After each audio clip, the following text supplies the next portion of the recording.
Hello there. I am the old storytelling wizard, and I live in the forest of stories, a place where the most wonderful stories of the imagination are kept to be shared with the world. I live in the Oak Tree Library, home of these wonderful stories. Today, it is my great excitement to share with you a delightful fairy tale written by a man named Hans Christian Andersen. But before I introduce you to the story, I want to introduce you to a good friend of mine. This is Binky. Hello, Binky. Hello. Binky, would you mind sharing with everybody who you are? Well, I live here in the forest, and I help the wizard with all the stories, because stories are really important and fun. I am so happy to have your help, Binky. Binky is one of the Werbleburbles who live in a village called Werbleville. Binky, today I am going to read for our friends watching the night. Yay! I love the Nightingale, where they're singing, and the emperor and the part where... Binky, perhaps I should read the story first. Oh, A nightingale is a bird who sings a beautiful song. And our story is a fairy tale about how sometimes we may not always appreciate the naturally beautiful things that are around us and enjoy the nightingale. bye! The Nightingale by Hans Christian Andersen.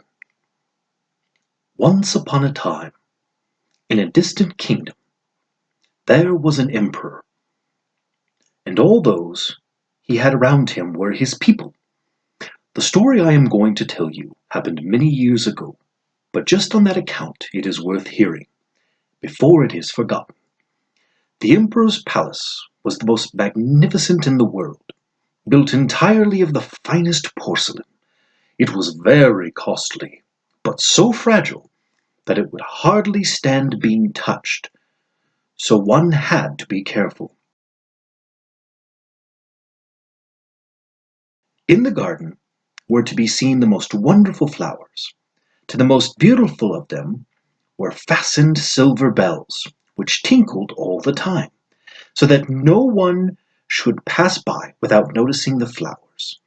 Indeed, everything in the emperor's garden was cleverly thought out, and it was so big that the gardener himself did not know where it ended.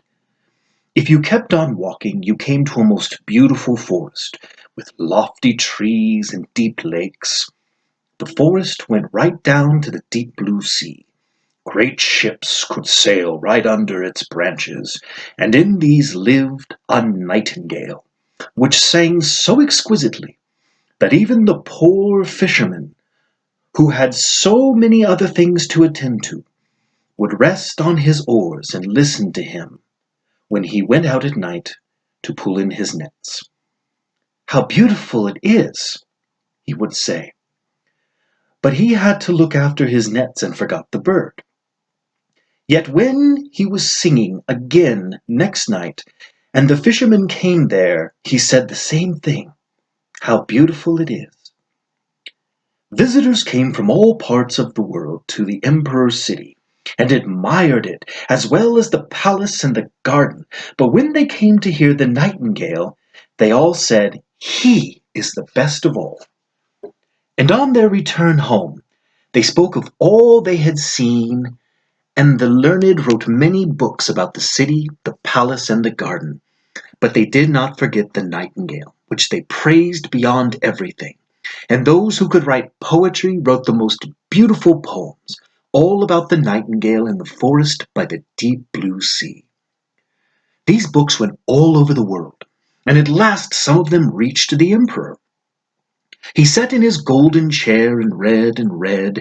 Every moment he nodded his approval, for it pleased him to read the splendid descriptions of the city, the palace, and the garden. "But the nightingale is the best of all," said the books.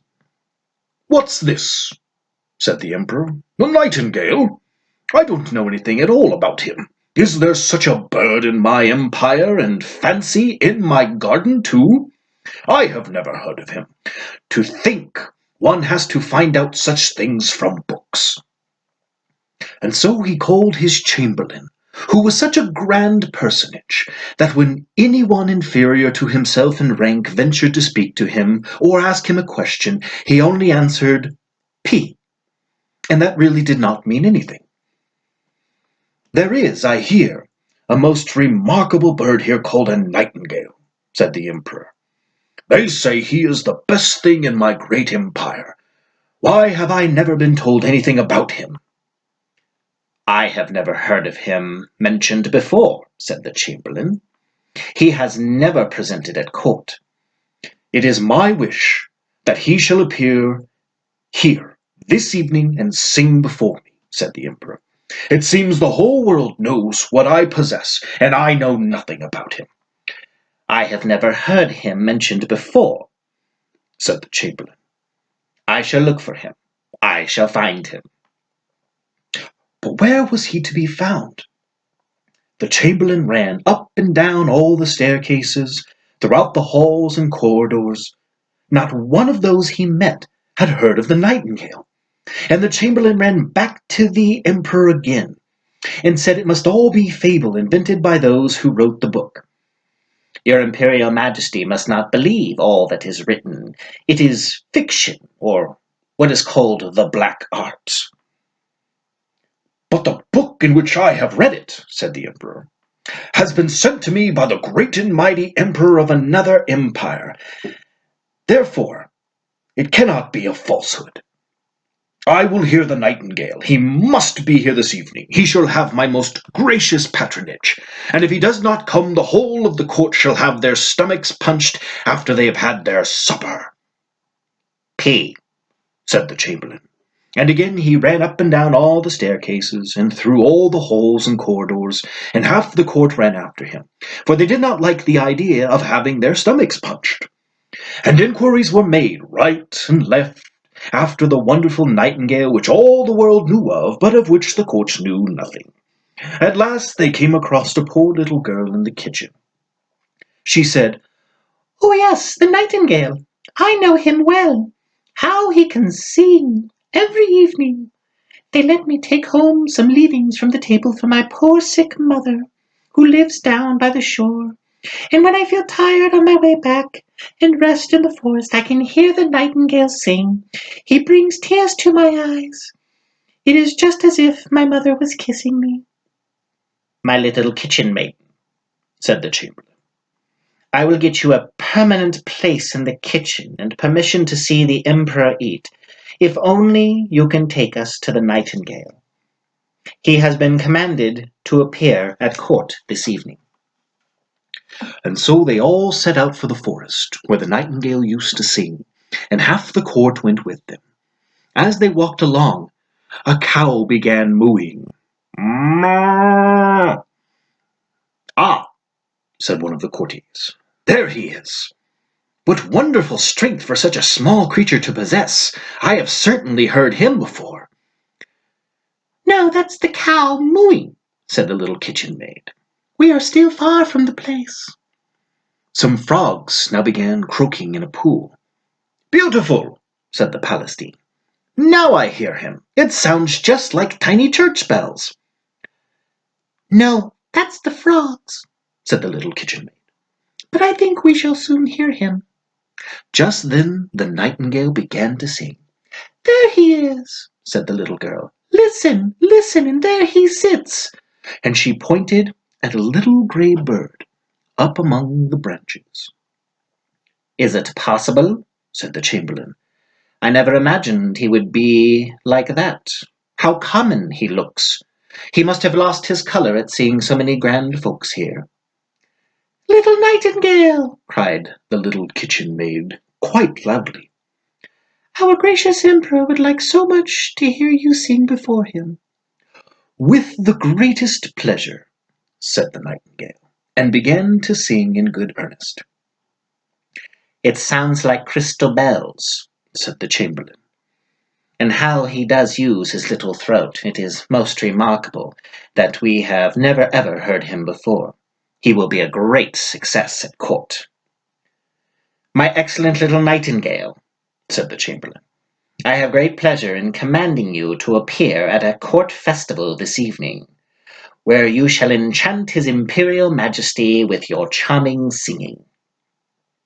"It sounds best in the greenwood," said the Nightingale. But he was quite willing to go when he heard that the Emperor wished it. At the palace, everything had been polished and smartened up. The walls and floors, which were all of porcelain, shone in the light of many thousands of golden lamps. The most beautiful flowers with tinkling bells were placed along the corridors. There was such a running to and fro, and such a drought, that all the bells were set tinkling, until at last one could not hear oneself speak. In the middle of the great hall, where the Emperor sat, a golden perch had been fixed, and on this the Nightingale was to sit. The whole court present, and the little kitchen maid had gotten permission to stand behind the door, for she was now a real kitchen maid by title. All were dressed in their best finery, and all were looking at the little grey bird, at which the Emperor was nodding his head. And the Nightingale sang so beautifully that tears came into the Emperor's eyes and rolled down his cheeks. And then the Nightingale sang still more beautifully. His song went straight to everyone's heart, and the Emperor was so happy, and said that the Nightingale should have his golden slipper to wear around his neck. But the Nightingale declined the honor with thanks. He had already received sufficient reward. "I have seen tears in the Emperor's eyes," the Nightingale said. "That is the greatest reward you can give me. An emperor's tears possess wonderful virtue. Heaven knows I have been sufficiently rewarded." And so he sang again with his sweet, blessed voice. "That's the most lovely sound I know of," said all of the ladies around. And so they took water in their mouths, so that they might make a warbling sound when anybody spoke to them, believing that they also were nightingales. Even the footmen and the chambermaids made it known they too were satisfied. And that is saying a great deal, for they are the most difficult of all to please.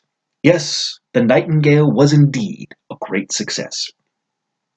He was now to remain at court, to have his own cage with liberty to take a walk twice a day and once at night. He had 12 footmen to attend upon him, all of whom had a silk ribbon which was fastened to his leg, and which they all held tightly. There was no pleasure at all in that kind of outing. The whole city was talking of the wonderful bird, and when two of the inhabitants met, one would merely say, "Nightin," and the other would say, "Gale," and then they sighed and understood each other. Yes, the children of 11 buttermen were named after him, but not one of them could sing a note. One day, a large parcel arrived for the Emperor, and on the outside was written, "Nightingale." "Here we have a new book about our celebrated bird," said the Emperor. But it was not a book, it was a small mechanical toy which lay in a box, an artificial nightingale, which had been made to look exactly like the living one, but was set with diamonds, rubies, and sapphires. As soon as the artificial bird had been wound up, it began to sing one of the songs of the real bird, while the tail moved up and down, sparkling with silver and gold. Around its neck hung a small ribbon, on which was written, "Our nightingale is poor compared to yours." "It is beautiful!" exclaimed all. And he who had brought the artificial bird received at once the title Imperial Nightingale Carrier-in-Chief. "Now they must sing together. What a duet it will be!" And so they had to sing together, but they did not get on well, for the real nightingale sang in his own way, while the artificial bird was dependent upon its barrels. "It's not his fault," said the musical director. "It keeps time beautifully and sings quite in my style. So the artificial bird was to sing alone. It had just as much success as the real bird, and then it was so much prettier to look at, it glittered like diamond bracelets and brooches. It sang the same piece 33 times over, and still it was not tired. The audience would have liked to hear it from the beginning again, but the emperor thought that the living nightingale ought also to sing a little. But where was he? Nobody had noticed that he had flown out through the open window, away into his green forest. "But what's the meaning of this?" said the emperor. And all of the courtiers began abusing the nightingale, saying he was a most ungrateful creature. "But we have the best bird of all," they said, and so the artificial bird had to sing again, and they heard the same piece for the 34th time. But still they did not know it, for it was rather difficult to learn, and the musical director was loud in his praises for the bird. Nay, he even protested that it was better than the real nightingale, not only as regards its attire and its many beautiful diamonds, but also with regard to its internal arrangements. "For you must know, ladies and gentlemen, and above all, your imperial majesty, that with the real nightingale you can never be sure of what is coming, but with the artificial bird everything has been arranged beforehand. So what is coming will come, and nothing else. Everything can be accounted for. It may be ripped open, and will show what human thought and skill can do. You may see how the barrels are placed, how they are worked, and how one thing is the result of another." "That's exactly what we have been thinking," they all said. And the musical director got permission to show the bird to the people on the following Sunday. "They should also hear it sing," said the emperor. And they heard it, and were as pleased as if they had got too merry on strong tea. They all exclaimed, "Ooh," and held up their forefingers and nodded their heads.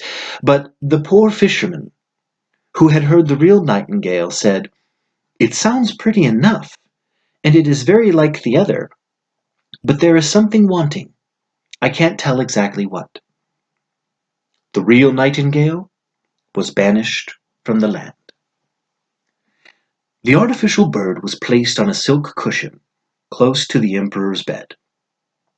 All the presents which it had received, the gold and the precious stones, lay round about it, and its title had been raised to Singer of the Imperial Table, to rank number one on the left side, for the emperor considered that side nearest the heart was of most importance, for even an emperor has his heart on the left side.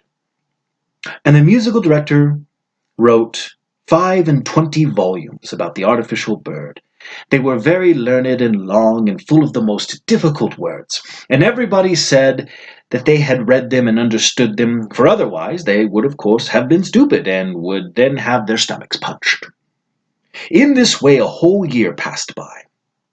The emperor, the court, and all the others knew by heart every little note in the artificial bird's song. But just on what account they liked it best, they could now join in the songs themselves, which they did. The boys sang in the street, "Zizi, cluck, cluck, cluck," and the emperor sang the same. Yes, it was really delightful. But one evening, when the artificial bird was singing its best, and the emperor lay in bed listening to it, something inside the bird went pop. A spring had broken, and whirr, round it went all the wheels. And then the music stopped. The emperor jumped out of bed at once and called for his physician. But how could he be of any help? Then they fetched the watchmaker, and after a great deal of talking and a long and careful examination, he got the bird into something like order. But he said it must not be used so much, for the pinions were so worn, and it was not possible to put in new ones, that one could not be sure of the music. This caused a great deal of sorrow in the land. Only once a year did they venture to let the artificial bird sing, and that was almost too often. But then the musical director made a little speech full of difficult words, and said it was just as good as ever. So it was, of course, just as good as ever. 5 years had passed when the whole of the country was threatened with a very great affliction, for the people were really fond of their emperor, and now he was ill, and it was said he was not expected to live. "Pih!" he said, and shook his head. A new emperor had already been chosen, and the people stood outside in the street and asked the chamberlain how it fared with their emperor. "Pih!" he said, and shook his head. The emperor lay pale and cold in his large and gorgeous bed. All the court thought he was dead, and everyone ran off to greet the new emperor. The footmen rushed out to gossip about it, and the chambermaids gave a great coffee party at the palace.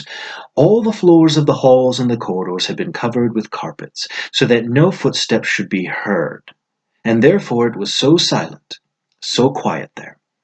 But the emperor was not dead yet. Pale and stiff he lay in his splendid bed, with the long velvet curtains and the heavy golden tassels high above. A window stood, and the moon shone in upon the emperor and the artificial bird. The poor emperor could scarcely breathe. He felt as if someone was sitting on his chest. He opened his eyes, and then he saw it was Death, who was sitting on his chest, and had put on his golden crown, and held in one hand the emperor's golden sable, and in the other his gorgeous banner, while round about were strange faces peering forth from among the folds of the large velvet bed curtains. Some of them were horrible, others kind and gentle-looking. They were the emperor's evil and good deeds, which were looking at him, now that death sat over his heart. "Do you remember that?" whispered one after another. "Do you remember that?" And they told him of so many things that the perspiration stood on his brow. "That I never knew of," said the emperor. "Music! Music! The big drum!" he cried, "so that I may not hear all they say." And while they went on, while Death sat nodding, just like a person, they said, "Music! Music!" cried the emperor. "You blessed little golden birds, sing, do sing! I have given you golden precious things. I have myself hung my golden slippers round your neck. Sing, do sing!" But the bird remained silent. There was no one to wind it up, and it could not sing until this was done. But Death kept on staring at the emperor with his great hollow eyes, and everything was so still, so terribly quiet around them. Suddenly, the most lovely song was heard close to the window. It was the little living nightingale, which sat outside on a branch. He had heard of the emperor's illness, and had therefore come to sing to him of life and hope. And as he sang, the spectres grew paler and paler.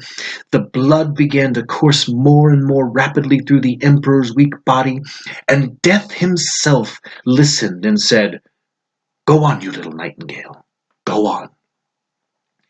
Yes, if you will give me that splendid golden saber, yes, if you will give me that costly banner, will you give me the emperor's crown?" And Death gave each of the precious things for a song, and still the nightingale went on singing. He sang of the quiet churchyard where the white roses grow, where the elder tree perfumes the air, and where the fresh grass is moistened by the tears of those left behind. Then Death began to long for his garden, and floated like a cold white mist out through the window. Thank you," said the emperor. "You heavenly little bird! I knew you well. I banished you from land and realm, and yet you have driven away with your song the horrible visions from my bed, and death from my heart. How shall I reward you?" "You have rewarded me," said the nightingale. "I drew tears from your eyes the first time I sang before you. I shall never forget that." Those are the jewels that bring joy to a singer's heart. But go to sleep now and grow well and strong. I will sing to you." And he sang, and the emperor fell into a sweet sleep. So gentle and refreshing was that sleep. The sun was shining in through the windows at him when he awoke, hale and hearty. None of his servants had as yet returned, for they thought he was dead, but the nightingale still sat and sang. "You must stay with me always," said the emperor. "You shall sing only when you please, and the artificial bird I will break into 1,000 pieces." "Do not do that," said the nightingale. "It has done what it could. Keep it as before. I cannot settle down and live in the palace. Let me come when I like. I will then sit on the branch outside the window in the evenings and sing to you, so that you can be happy and be inspired with fruitful thoughts.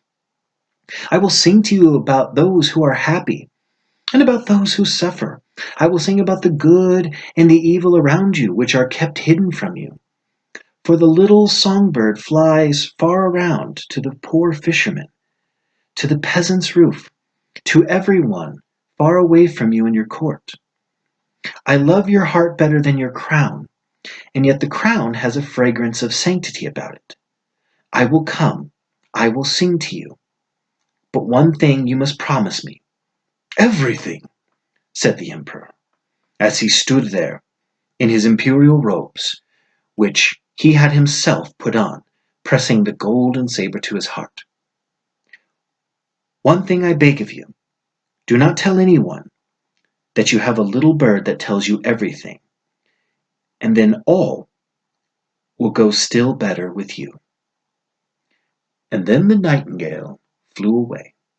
The servants came in to look after the dead emperor.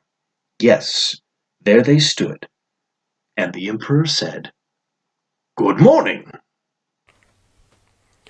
The emperor and his people certainly learned something important. Sometimes we don't appreciate the beautiful things that are right in front of us, the beautiful world all around us. It is very easy for people to overlook what is special in favor of something new. But it's always good to remember the special things we have in our lives and to never take them for granted. I certainly hope you enjoyed The Nightingale, and I look forward to joining you for our next story. I am the old storytelling wizard, and Binky and I will see you soon. Until next time, keep your chin up, keep a story in your heart, and let your imagination soar.